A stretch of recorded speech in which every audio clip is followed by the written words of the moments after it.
여러분, 이 정책을 보고 여러분은 어떤 생각이 드십니까? 정부가 청년들에게 새로운 내 집 마련 기회를 열어준다고 합니다. 이름도 좋습니다. 청년 미래 보금자리론. 말만 들어보면 정말 미래가 보일 것 같습니다. 그런데 내용을 자세히 들여다보면 이야기가 조금 달라집니다. 만 39세 이하의 무주택 청년이 대상이고 연소득 7천만 원 이하, 4억 원 이하, 전용 면적 85제곱미터 이하의 비아파트를 구입할 때 이용할 수 있습니다. 그리고 정부가 강조하는 핵심 문구가 있습니다. 월세 수준으로 집을 살 수 있다. 예를 들어 2억 원을 연 3% 금리로 30년 동안 빌리면 월 원리금이 약 85만 원, 비아파트 평균 월세 약 80만 원과 비슷하다는 겁니다. 그러니까 정부의 논리는 이겁니다. 월세 80만 원 낼 바에는 85만 원 내고 내 집을 마련하세요. 여기까지만 들으면 꽤 괜찮아 보입니다. 그런데 청년들이 묻습니다. 잠깐만요. 그 집이 어디인데요? 왜 하필 비아파트인데요? 그리고 제가 30년 동안 돈을 갚은 뒤에도 그 집을 제대로 팔 수 있습니까? 바로 여기서 문제가 시작됩니다. 정부는 집을 사는 것을 이야기하고 청년은 좋은 집을 사는 것을 이야기합니다. 이게 핵심입니다. 정부 입장에서는 집이 한 채 생기면 주거 안정입니다. 하지만 개인 입장에서는 단순히 집 한 채가 아닙니다. 내가 20대 후반이나 30대 초반에 집을 산다고 생각해 보십시오. 앞으로 결혼할 수도 있습니다. 아이를 낳을 수도 있습니다. 직장이 바뀔 수도 있습니다. 부모님을 모실 수도 있습니다. 소득이 올라갈 수도 있고 반대로 실직할 수도 있습니다. 그러니까 집은 단순한 소비재가 아니라 내 인생의 상당 부분이 걸린 자산입니다. 그런데 정부가 내놓은 정책은 청년들에게 이렇게 말하는 것처럼 들릴 수 있습니다. 일단 4억 원 이하 비아파트를 사세요. 월 85만 원 정도면 됩니다. 30년 동안 갚으면 됩니다. 그런데 청년 입장에서 가장 중요한 질문은 이것입니다. 그래서 그 집을 나중에 팔 수 있습니까? 집은 사는 것보다 빠져나오는 것이 더 중요합니다. 부동산에서 정말 중요한 게 뭘까요? 매입 가격만 보면 안 됩니다. 출구가 있어야 합니다. 내가 4억 원에 샀는데 5년 뒤 3억 5천만 원에 팔 수 있다면 어떻게 됩니까? 10년 뒤 3억 원이라면요? 아무리 매달 85만 원을 꼬박꼬박 냈어도 내 자산이 반드시 늘어난다고 볼 수는 없습니다. 특히 비아파트는 지역과 상품에 따라 거래 유동성, 수요층, 정비 사업 가능성, 주차, 관리, 학군, 교통, 신축 여부에 따라 가격 차이가 크게 벌어질 수 있습니다. 그러니까 정부가 비아파트라는 하나의 범주로 묶어서 청년들에게 정책 대출을 제공한다고 해서 모든 비아파트가 똑같은 투자 가치나 주거 가치를 갖는 것은 아닙니다. 이게 굉장히 중요한 문제입니다. 월세 80만 원과 대출 85만 원은 정말 같은 것일까요? 정부는 월세와 원리금 상환액을 비교합니다. 월세 80만 원, 대출 원리금 85만 원. 비슷하죠? 그런데 정말 같습니까? 아닙니다. 월세에는 집값이 떨어졌을 때의 자산 가격 위험이 없습니다. 집값이 떨어지면 집주인이 감당합니다. 반면 집을 사면 이야기가 달라집니다. 취득 관련 비용이 발생합니다.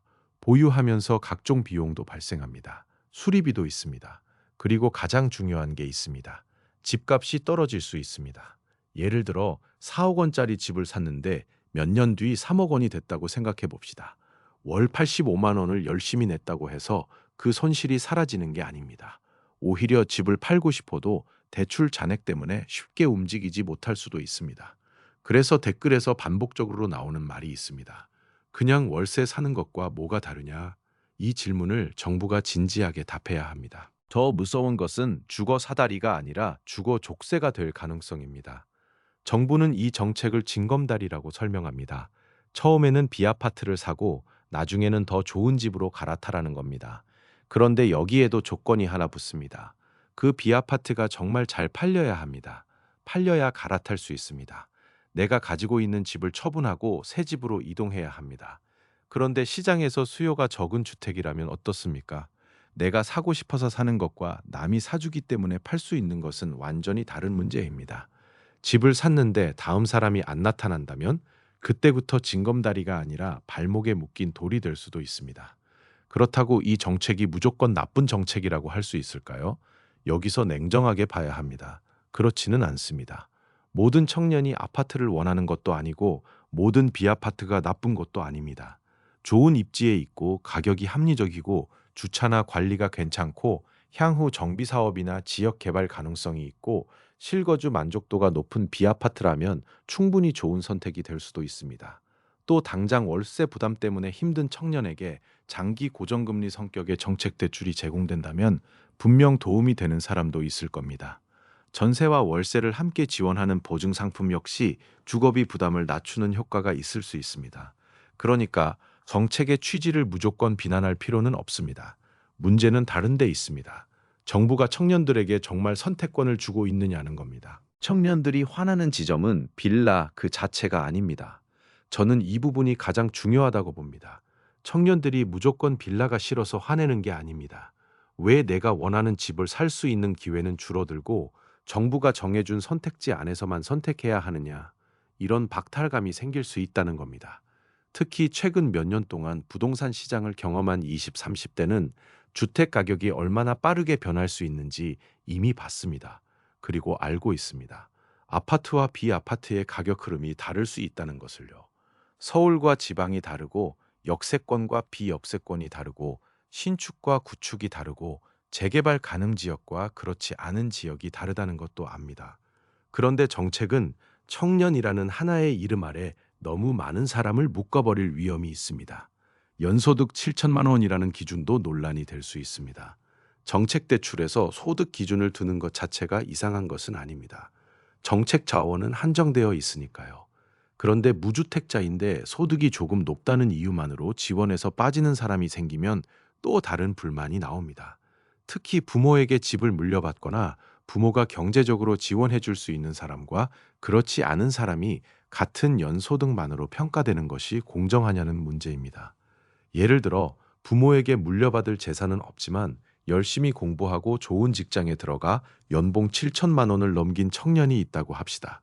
반면 부모가 상당한 자산을 가지고 있지만 본인의 소득은 7천만 원 이하인 사람이 있을 수도 있습니다. 둘 다 무주택자라고 하더라도 실제 경제적 배경은 전혀 다를 수 있습니다. 그래서 정책이 정말 청년의 주거 안정을 목표로 한다면 단순 소득뿐 아니라 자산, 부양가족, 지역, 주거비 부담, 보증금, 순자산 등을 얼마나 정교하게 반영할 것인지도 중요한 문제입니다. 댓글 반응은 왜 이렇게 거칠었을까요? 반복적으로 등장하는 표현이 있습니다. 왜 빌라냐? 30년 동안 갚으라는 거냐? 나중에 팔 수 있느냐? 청년들에게 아파트는 꿈도 꾸지 말라는 거냐? 정책을 만든 사람들이 직접 살아봐라. 표현은 상당히 과격합니다. 하지만 그 안에 있는 불안감은 읽어볼 필요가 있습니다.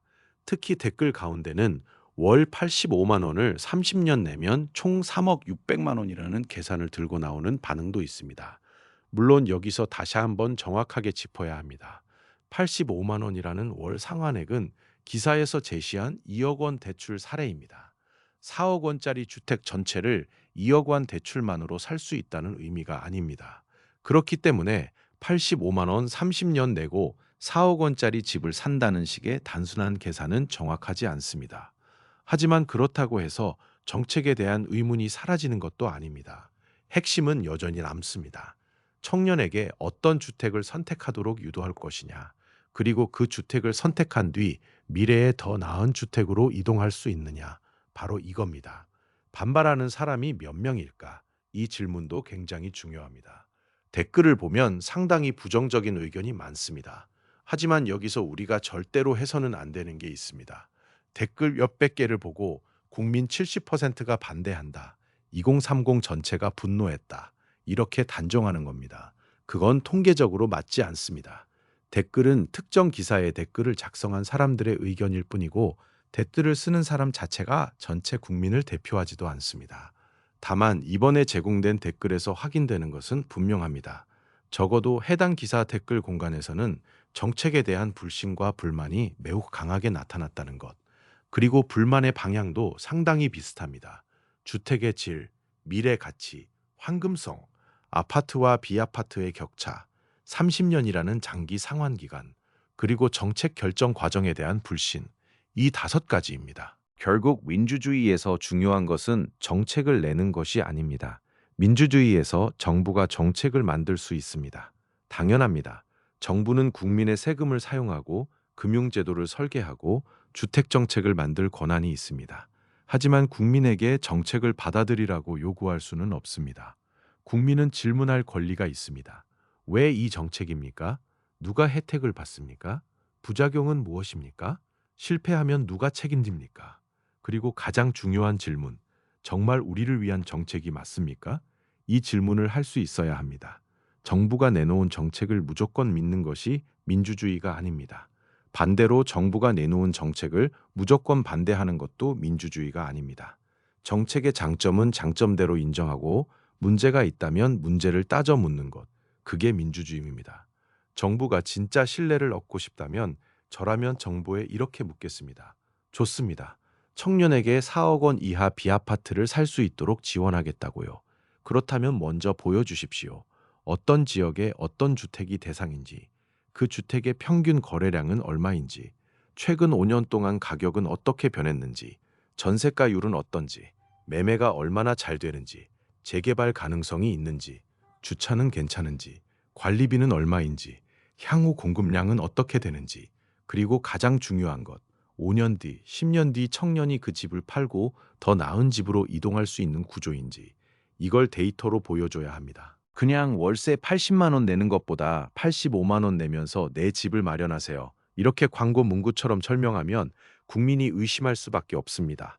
청년에게 필요한 건 집 한 채가 아니라 선택권입니다.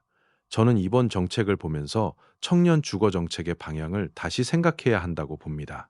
청년에게 정말 필요한 게 뭘까요? 무조건 집 한 채를 사게 만드는 것일까요? 아니면 월세를 선택할 자유, 전세를 선택할 자유, 작은 아파트를 선택할 자유, 좋은 빌라를 선택할 자유, 오피스텔을 선택할 자유, 그리고 나중에 더 좋은 집으로 이동할 수 있는 자유, 이런 선택권 아닐까요? 정부가 해야 할 일은 청년에게 이 집을 사라고 지정하는 게 아니라 청년이 스스로 좋은 집을 선택할 수 있도록 시장과 금융 환경을 만들어주는 것일 수도 있습니다. 그리고 마지막으로 이 이야기는 꼭 하고 싶습니다. 정부가 정책을 발표할 때는 항상 좋은 이름을 붙입니다. 청년 미래 보금자리론, 청년 주거 지원 3종 세트, 징검다리 주택. 이름만 보면 정말 좋습니다. 그런데 국민은 이름으로 집을 사는 게 아닙니다. 국민은 숫자를 봅니다. 월 얼마를 내야 하는지, 얼마를 빌릴 수 있는지, 몇 년 동안 갚아야 하는지, 집값이 떨어지면 어떻게 되는지, 나중에 팔 수 있는지, 그리고 내가 원하는 집으로 갈아탈 수 있는지. 결국 정책의 성패는 정부가 붙인 이름이 아니라 국민의 실제 삶에서 결정됩니다. 청년에게 필요한 것은 너희도 집 한 채 가져라는 말이 아닙니다. 정말 필요한 말은 이것 아닐까요? 네가 원하는 집을 선택할 수 있도록 우리가 길을 열어줄게.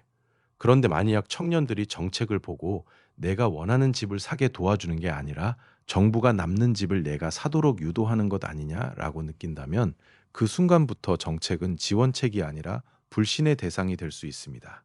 정부가 정말 청년들의 미래를 생각한다면 이 질문에 답해야 합니다. 왜 지금 청년들이 원하는 것은 아파트인데 정부는 비아파트를 먼저 사라